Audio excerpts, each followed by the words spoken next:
هل تتذكري أزادي أو براستي بو إيرزول كرسا براستي يعني نازين شون باسي بكينا حتى كي بو إيما تشرفا تكا براسي حزبي كنتي بستيجارة أمبارتا همیشه هاو خمیشنان بود دل خمیشنان بود چقدر خمنه توازن تاریخی يعني يكم بارت مثلا أسكي قريب من أنشطة براسي كل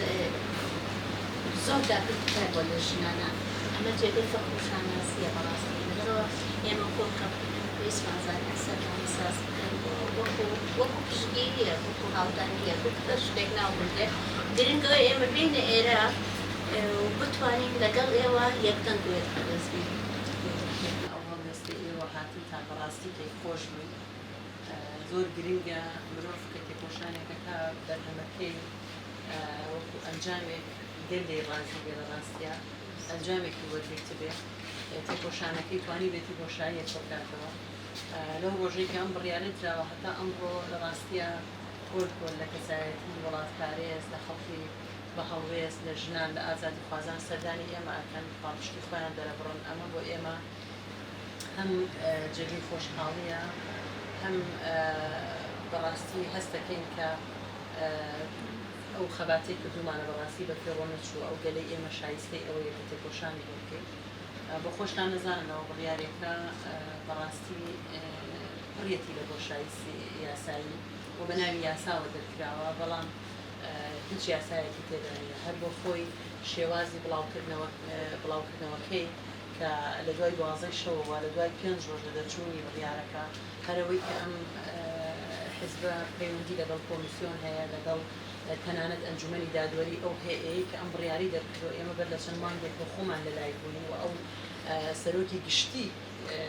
هەیەی دادوەری بە ئێمەی وتووە کە خەباتەکەتان گرنگە خەباتەکەتان بەردەوام بکەن ئەو شێوازە چالاکیانەی ئێوە کاریگەری هەیە بەردەوامی خۆتان با هەبێ و بە دڵنیاییەوە دەگەنە ئەنجامێک و ڕازی بوون لە ڕێکارە یاساییەکانی ئێمە یعنی ئەو خاڵانەی ئەو یاسایانەی کە بۆ پارتە سیاسیەکان بەرجەستن تەبگەری ئازادی بەبێ هیچ لادانێک بەڕێوەی بردووە بۆ خۆیان ڕازی بوون لەمانەوە هیچ پێبینیەکیان لەسەر خەبات و تێکۆشانی تەبگەری ئازادی نەبووە بەڵام لە کتوپڕێکا ئێمە وەکو ئێوە لەسەر سۆشیال میدیاوە بڕیارێکی وا ئەبینین لە دوای 5 ڕۆژ لە دەرچوونی و حتا لە دوای ئەمەیشەوە کە بڕیاری بڕیارەکەی کە لەسەر تەبگەری ئازادی دوولایانی دیکەی گیراوە بۆ خۆی تێدا نووسراوە کە مانگێک دەرفەتی تانە لێدانمان هەیە بە پێی یاسا لەم مانگەدا تۆ تانەی لێ ئەدەی وە لە دوای ئەوە وەڵامت درێتەوە بە بەڵێیان بەنەخێر بەڵام لەگەڵەوە شایەمە جاری وا هەیە هێزی ئەمنی هەڵبتاوەتە سەر بارەگامان بۆ داخستنی لە دەرەوەی سنووری هەرێم یعنی ئەمانش بۆ خۆی لە دەرەوەی یاسایە و دوێنێ و پێرێش بینیمان کە بە نوێنەرایەتی فواد حسێن وەکو وەزیری دەرەوەی عێراق لە ڕاستیە بەناوی عێراقەوە جارێکی تر خەریکی پیرانگەڕیەکی ترن خەریکی فرۆشتنی خاکی نیشتیمانن خەریکی واژۆکردنی داگیرکارین بەڕاستی بەبێ ئەوەی کە بەم داگیرکارانە بڵێن بەدەیان بنکۆ بارەگای ئێوە چیەکە لە وڵاتی ئێمەیە ئەو هەموو کۆمەڵکوژیە ئەو هەموو تێکدانی ژینگە ئەو هەموو سووتان و ئاژاوی گەڕیەی لەم وڵاتەیە هەیە خۆ دەبێت لەناو ئەگەر ئیتفاقێک هەبێ ئەبێ ئەڵە دامستاندن لەوە هاتووە دەدەیت و دەستێری بەڕاستی تۆ ئیمزایەکەکەی دامستاندنت تۆ هەر دەدەی بەڵام نەمان بینی عێراق شتێک بستێنێ بەڵکو ئەمە بەداخەوەین کە حیزبی کوردی دەستپێشخەری بۆ لەشکردکێشی داگیرکەرەکە بۆ سەر وڵات بەداخەوەین کە حیزبی کوردی دەستپێشخەری بۆ پێشێکاری یاساییەکە لە عێراق حیزبی کوردی کار ئەکات بۆ ئەوەی کە هێزە کوردیەکان دابخرێت ئەم دۆخە بەڕاستی بە مەترسیە بینن بۆ سەر هەموو ئازادی خوازێ بۆ سەر ژنان بۆ سەر پارتە سیاسیەکان بۆ پێمان وایە ئەم بڕیارانە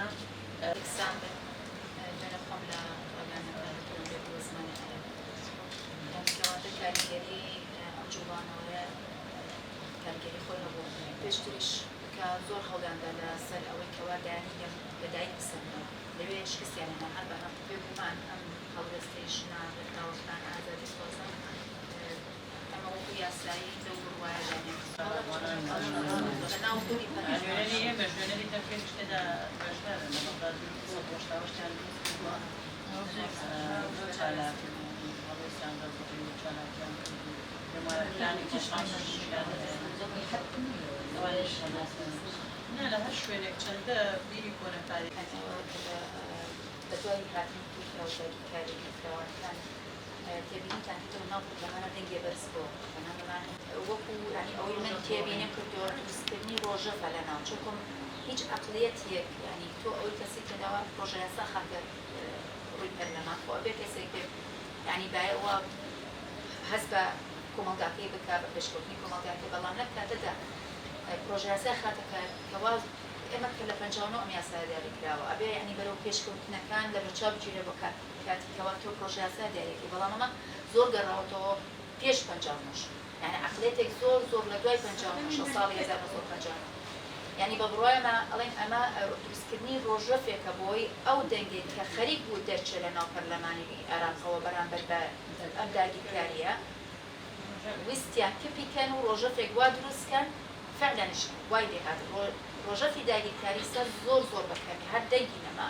ئەوەی ئێستا لە شەقام دەنگی هەیە و بینیتان ژنان زیاتر هەڵوێستیان بۆیە ترسێکی زۆر هەیە بەرامبەر بە جوڵانە بژنە بتوانە بێ یعنی بەجیبجیب مژولکردنی خەلک ئەم مەسەلەنە یعنی وەکو تەک و ئەرمانجی نابێت دووسێت یەک بە ئەو پرۆژە دەکرێت بۆ یەک بە داگیرکاری بە هەردوو شێوەی داگیرکاری یعنی داگیرکاری تەنێ جۆگرافی نیە داگیرکاری یعنی ئەمە سەرەکە سیاسەت ئێستا دەسەڵاتدار و قەپیتالیزم و ئەوە ئیشی دەکەیت سەر یعنی چاندی گەڵان یعنی ئێمە دیتن مەسەن پێشوو ئێمە شەهەدی شەنگار بوون شەهەدی ڕۆژئاوا بوون یعنی چۆن وەکو هێرشی داعشی کاتی هاتبوو هێرشی کرد سەر خاکی ئێمە یعنی بە ئامانجی و دەستپێت چاندی خۆمان یعنی پێک بوو هێرشی چاند جی یعنی چۆن بگەین یعنی جی دیرۆکی ئەوە یعنی ئێستا سیاسەتی لە ڕۆژهەڵات ژەوە دێ یعنی ئێستا پێش ماوەیەکی ئێمە لایەن نەمەکی دان بەبوو سێدارە یعنی لە بەرەبەری ئەو ڕوودانی بوو لە ڕۆژهەڵات بەری ژن بێت یعنی ماوەی ساڵێکی بسن شۆرەشی ژن ژیان ئازادی هێن لەسەر ئەو عەقلی یعنی سێدارەی بەردەوام لەبەر ئەوەژی ئێمە وەکو ژنیش خواوەنی وەست ئەمڕۆ شاندێک لە ژنانی باشووری کوردستان سەردانی تەفگەری ئازادی و ژنانی تەفگەری ئازادی کرد ئەم ژنانە لە کەمپینی یەکڕیزی ژنان بە پێویستیان زانی کە سەردانی ژنانی تەفگەری ئازادی بکەن و لە ئەنجامی سەردانەکەیان بۆ ئەوە بوو کە هەڵوەشاندنەوەی تەفگەری ئازادی بۆ پشتگیری و پشتیوانی تەفگەری ئازادی هاتبوون کە ئەممان نزانین کە لە 6/8 بڕیارێک دەرچوو کە سێ پارتی سیاسیەک لەوانە تەفگەری ئازادی بۆ هەڵوەشاندنەوە و لێسەندنەوەی مۆڵەتەکەی بوو ئەم ژنانە سەردانی ئێمەیان کرد بۆ پشتگیری و پشتیوانی لە تەفگەری ئازادی و ژنانی تەفگەری ئازادی هەمومان نزانین کە ئەم ژنانە ئەم ژنە بەهێزانن ئەو ژنە خاوەن ئیرادانن کە هەمیشە بۆ پرسە نەتەوەیەکان بۆ پرسە کۆمەڵایەتیەکان هەمیشە لەسەر شەقامن دەنگ و ڕەنگیان هەیە و ژنانی ئازادن ژنانێکن کە خەمی کۆمەلگاکەیان خەمی نەتەوەکەیان خەمی خاکەکەیان لە ئەستۆ گرتووە بە هەڵوێستێکی مەردانیان هەیە بەرامبەر بە خاک و نیشتیمانی خۆیان ئێمەش وەکو ژنانی تەفگەری ئازادی پێشوازیمان لێکردن بەڕاستی هێز و ئیرادە و مۆڕاڵ بوو ئێمەی ژنانی تەفگەری ئازادی کە ژنانێک پشتگیری و پشتیوانی ئێمە بکەن هەمووشتان زانین کە کار و خەباتی تەفگەری ئازادی یەک لە کارە ڕئیسیەکانی ئێمە لە چوارچێوەی ئەوەی کە ئێمە بۆ کار و خەباتمان بۆ نەتەوەیە بۆ نیشتیمانە بۆ خاکە بۆ کۆمەڵکوژی سەرژنانە بۆ گەنجانمانە بۆ پرسە کۆمەڵایەت و سیاسیەکانە بە تایبەتی بۆیە هەمیشە ئێمەش یەکێ بووین لەوانەیە کە لە شەقام بووین هەمیشە خەمی کۆمەلگاکەمان خەمی ئێمەیە و لێرەدا لەسەر دوو ئامانج قسە کرا خو لەسەر دوو شێوە قسە کرا یەک لەوە لە چوارچەوەی داگیرکاری بوو کام ڕۆمان نزانین داگیرکاری لەسەر باشووری کوردستان و عێراق و سیادەی عێراق بەزێنراوە دووەم بڵین وتوێژمان دووەم خاڵمان ئەوە بوو کە هەموارکردنەوەی باری کەسێتی کە ئێستا لە عێراقدا ڕۆژەفێکی گەورەی لەسرە بۆیە ئەو یاسایە کە لە ساڵی 1950 دەرچووە بە ژمارە 1970 ئێستا ئەیانێ بگەڕێنەوە بۆ پێش 59 بۆ ئەوی کۆمەلگا بەرەو پێشە ڕای مازانی سەدەی 21 کە ئێستا کۆمەلگا پێشکەوتنی بەخۆیەوە بینیوە بەڵام بەداخەوە هەموارکردنەوەی یاساکە جارێکی تر پیلانە ئەو پیلانەیە کە لەو 26 خاڵی کە دەوڵەتی تورکیا و بەشێک لە عێراقیەکان ڕێکەوتون لەسەری لە بە 26 خاڵ ڕێکەوتون چۆن هەڵوەشانەوەی سێ پارتی سیاسی لە یەک کاتا بڕیاری لەسەر درێ و جارێکی تر هەموارکردنەوەی باری کەسێتی هێنە ناو یاساکان و ناوان ڕۆژەفی عێراقەوە ئەمانە هەمووی مەترسێکی گەورەیە بۆ سەر عێراق بۆ سەر تەواوی عێراق بۆ سەر تەواوی کۆمەلگا لەبەرەوە بێتە هۆی هەڵوەشاندنەوەی خێزان بۆ بێتە پەرتەوازەبوونی کۆمەلگا لێما ئێستا زانین کە کۆمەلگا بە دۆخێکی زۆر نەسەقام گیرە ینی ئەڕوات بۆیە ئێمە وەکو ژنانی ئازاد وەکو ژنانی هێز و ئێرادا ئەم ژنانە کە لێرە سۆزماندا هەمومان بە یەکەوە بە هەمەڕەنگی بە یەکڕەنگی بە هەمەڕەنگی بە یەکدەنگی یەک هەڵوێستی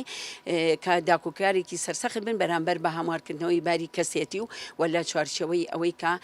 بەرامبەر بە داگیرکاران و بەرامبەر بە ڕەوشە سیاسی و کۆمەڵاتەکان بوەستینەوە جارێکی تر بە خێراتنیانەکەین. سارا ڕەزا ئەندامی دەستەی هەڵسەرۆکاتی و بەرپرسی دەستەی ژنانی باشوور. زۆر سوپاسانەکەم ئێمە کەمپینی یەکڕیزی ژنان بریتین لە هەموو ژنانە ڕێکخراوەکان کەسایەتی سەربەخۆ کەسایەتی سیاسی کەمپینێکمان دروست کردووە بە ناوی کەمپینی یەکڕیزی ژنان دژی داگیرکاری و تندوتیژی بە ژنان دیارە لە ئەمڕۆ ئێمە کە ئەو بڕیارانەی لە عێراق دەرچوو لەسەر دوو خاڵ هاتووینەتە ئێرە یەک سەردانی تەفگەری ئازادیمان کرد بە سەبارەت بە ئەو بڕیاری کە لە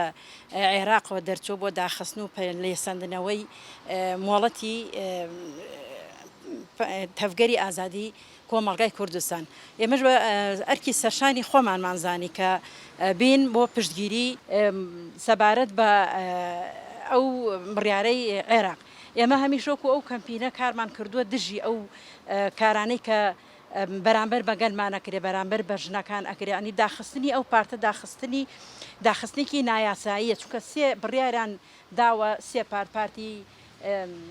تەفگەری ئازادیش لە ناو ئانا خۆیە بینێتەوە بڕیارێکی نایاسی و ناقانونیە چونکە ئێمە بە درێژایی چەند ساڵ تەفگەری ئازادی کە کاری کردووە کارێکنی کاری تەفگەری ئازادی پارتیەکە پارتێکی سیاسی کۆمەڵایەتی ئایدۆلۆجی هەروەها ینی یەکسانی ڕەگەزی پاراستنی هەموو ژینگە لەبەرەوە پارتێکە زۆر لەسەر خۆ بە ئامادەکاری و هەمیشە لە ناو کۆمەلگا بەرگری لەو کەسانە کردووە لەو کۆمەلگایە کردووە لە خاک و لە نیشتیمان کردووە کە یعنی هەمیشە لەسەر پێ بووە پارتێک بووە سەلامەت بووە دژی هیچ یاسایەک نەبووە دژی تەنیا دژی ئەو یاسانە بە کە دژی مرۆڤاتی و دژی کۆمەلگا و دژی ژینگەیە زۆر بەداخەوە کە دەوڵەتی تورکێتە عێراقەوە پیلاندا ئەنێن دژ بەم پارتانە کە گوایە ئەمانە پارتێکن ئیشیان زەعیفە کاریان زەعیفە لەگەڵ لایەنەکانی ترە بە هیریان هەیە پەیوەندیان هەیە بۆ ئەوە ئێمەش ئەو بڕیارە ڕەت ئەەکەینەوە و نەفرەتی لێ ئەەکەین پشتگیری ئێمە پشتگیری بۆ تەفگەری ئازادی کۆمەڵگای کوردستان بەڕاستی تەفگەری ئازادی کۆمەڵگای کوردستانە چونکە ئەو تەفگەرە کار بۆ یەکسانی کۆمەڵگا ئەکا کار بۆ ینی بۆ ئازادی کۆمەڵگا کار ئەکا بۆ ئەوەی کە کۆمەڵگا ئازاد ببێ ینی ناڕەزایەک دەرئەبڕێ بەرامبەر بە داگیرکاری بۆیە ئێستاکە تەفگەری ئازادی ئەوە هەڵوێستێتی بۆیە هەمویان گەلە کۆمەلیەکەن بەداخستنی زۆر بەداخەوە ئێمە ژۆکو کەمپینی یەکڕیزی ژنان ئەمڕۆ هاتوون بە ئەرکی سەرشانی خۆمانزانیوە کە پشتگیری تەفگەری ئازادی بکەن بۆ بەردەوامبوونی چونکە بەڕاستی پارتێکە لە هەموو پارتەکانی کە زیاتر خەمخۆری میلەت و خاک و نەتەوەیە تێکۆشانی ئێمەش هەر بەردەوام ئەبێ سەبارەت بە ئەو قانونەی عێراق کە تەنیا ئەندام پەرلەمانێکی شیعە ئەم بڕیارەی خستۆتە ناو پەرلەمانەکە گوایە ئەگەر دەنگی لەسەر بۆ ئەوەی یعنی ئەوان کارێکەکەن شتەکانی کە لە ناوبەرن بێدەنگی ئەم داگیرکاریە کبکەنەوە بەڵام بەڕاستی ئەم ڕۆژن هوشیارە ژن ئەوە نییە لە زمانی مەلیکی ئابژیژن ئەمڕۆ ئەو قەرارەی لە ساڵی 1950 کە دراوە لە بڕیاری 1970 ژن کچان بە 9 ساڵی شووبکان ژن ئەگەر جیابێتەوە ئەبێ لەسەر مەذهبێ شووکە لەسەر مەذهبێ تەلاق بدرێ ینی بێبەریکردنی ژن لە هەموو مادەکانی ژیان یعنی ئەگەر ژنێک جیاببوویەوە ئەبێ لەسەر مەذهبێکە ژ مەذهبی جعفەریە کە شیعەیە پابندن بە بڕیارەکانینەوە ئەیانەوێ کۆمەڵگا دیسانجاری کە بگەڕێنەوە بۆ ئەو سەردەمەی کە ژن کرابوو بە کۆیلە بەڵام ئەمڕۆ پێشکەوتن هەیە ژن ئایدۆلۆجی خۆی هەیە ژن پێشکەوتووە ژن ئەوە تا لە وڵاتان خاوەنی شۆڕشن ژن ئەمڕۆ ئەوە نییە عنی بە بڕیارێکی کەساتێکی شیعەیە کەساتێکی ئەندام پەرلەمانێک خۆی بێدەنگکە ئەمڕۆ ئەبینین لە هەموو جیهانە هەموو عێراقا ینی تێکۆشانە بۆ پێشکەوتنی ژن تازە ئەوان لە قەراری 1950 نەکایەوە و جاریکە ژن کۆنە بەکۆی لە ژن ئەمڕۆ زیرەکە ژن ئەمڕۆ هەمووی خوێنەوارە خاوەن هەڵوێستە بە سەدەها و بە هەزارەها ڕێکخراو هەیە کە خزمەتی دۆسی ژنەکە لەبەرەوە ئەو بڕیارەی حکوومەتی عێراقیش ئێمە ڕەفزی ئەەکەین و تێکۆشانمان بەردەوام ئەبێ هەتا ئێمەش ئەو بڕیارە کۆتایی پێهێنین.